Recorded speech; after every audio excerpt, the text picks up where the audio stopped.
విశాఖ సాగర తీరానికి ప్రతిరోజు వేలాది మంది పర్యాటకులు వచ్చి సముద్ర అందాలను ఆస్వాదిస్తూ ఉంటారు. అయితే ఆ అందాల బీచ్లో ఎందరో మహిళలు చిన్న చిన్న వ్యాపారాలతో జీవనం సాగిస్తూ కుటుంబాలను పోషించుకుంటూ ఎంతో మందికి ఆదర్శంగా నిలుస్తున్నారు.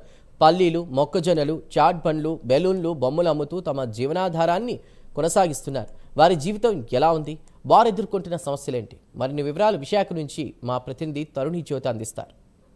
సుందరమైన సముద్ర తీరంతో చల్లని గాలులతో మనసుకు హాయిగా ఇచ్చే విశాఖ ఆర్కే బీచ్లోనైతే మనం ఉన్నాము.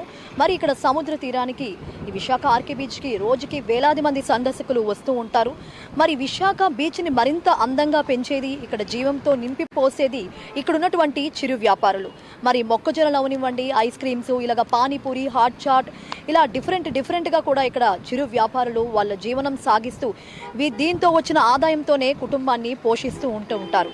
ఇప్పుడు మరిన్ని విశేషాలు దీనికి సంబంధించి మనతో పాటు ఉన్నారు చిరు వ్యాపారులు, వాళ్ళని అడిగి తెలుసుకుందాం. మామగారు, మీ పేరు?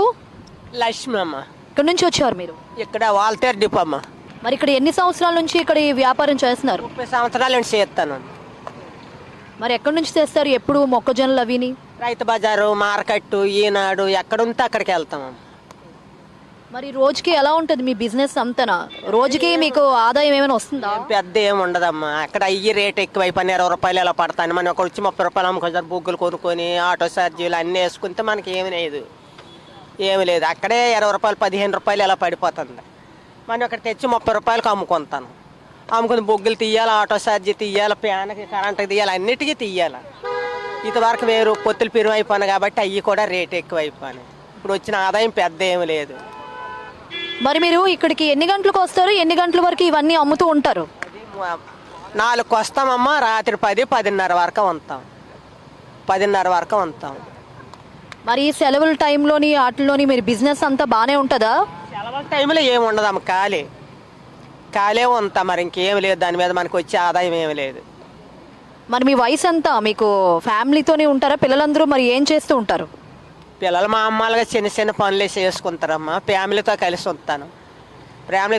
ఉంటాను. మరి ఏదో నేను కాని పరకు తెస్తే పిల్లలకే ఇవ్వాలి తప్ప వాళ్ళకి పెద్ద ఆదాయం ఏమి లేదు. మరి మీ అందరికీ యూనియన్ ఉంది కదా, యూనియన్ నుంచి మీకు గవర్నమెంట్ నుంచి కానీ అధికారుల నుంచి కానీ ఏమైనా సహాయం ఎప్పుడైనా మీకు అందిందా? ఏ సాయము లేదు. గవర్నమెంట్ తాలూకు సాయం అనేది మనకి ఏట్లేదు. ఇక్కడ ఎలాగ యూనియన్ తరపున అమ్ముకొని వెళ్ళిపోవడమే తప్ప కానీ ఇంకేం మనకు సాయం లేదు. మరి మీ దీనివల్ల మీకు జీవనోపాధి ఏముంది? ఇంకా మరి ఇంకేమి లేదమ్మా. అంతే ఉన్న రోజు ఉండడం, నేను రోజు నేది అంతే తప్ప కానీ మనం ఎవరు అడుగుతామమ్మా. అంటే యూనియన్ కాబట్టి ఇంక రెండో వాళ్ళు పెట్టుకొని ఇవ్వరు కదా, అంతే తప్ప యూనియన్ తప్ప కానీ ఇంకా మళ్ళీ అంతకు మించి యూనియన్ వల్ల మనకి ఏం లాభం లేదు. మరి మీరు ఫైనల్గా గవర్నమెంట్ నుంచి ఏమైనా సహాయం కోరుకుంటున్నారా? మీరు కోరుకుంటామంటే ఎవరమ్మా, వాళ్ళు పూనుకోవాలా, వాళ్ళు పెట్టుకోవాలా, అప్పుడు మనకు రావాలి. పెసరంట్లు అన్నీ వాళ్ళు ఉంటారు కదమ్మా, పెసరంట్లు, చక్కెర ఇట్లా. మరి ఎంతకాలం అయింది కానీ గవర్నమెంట్ తరఫున మనకి ఏం రాలేదు.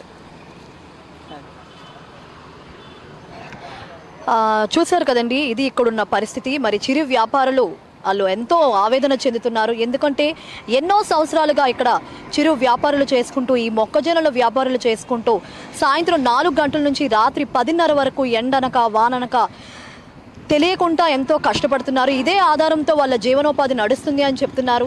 గవర్నమెంట్ ఏదైనా సహాయం చేస్తే వాళ్ళ సహాయాన్ని తీసుకోవడానికి కూడా రెడీగా ఉన్నారు. కెమెరామెన్ సుధాకర్తో తరుణ్ జ్యోతి, ప్రైమ్ 9 న్యూస్, విశాఖపట్నం.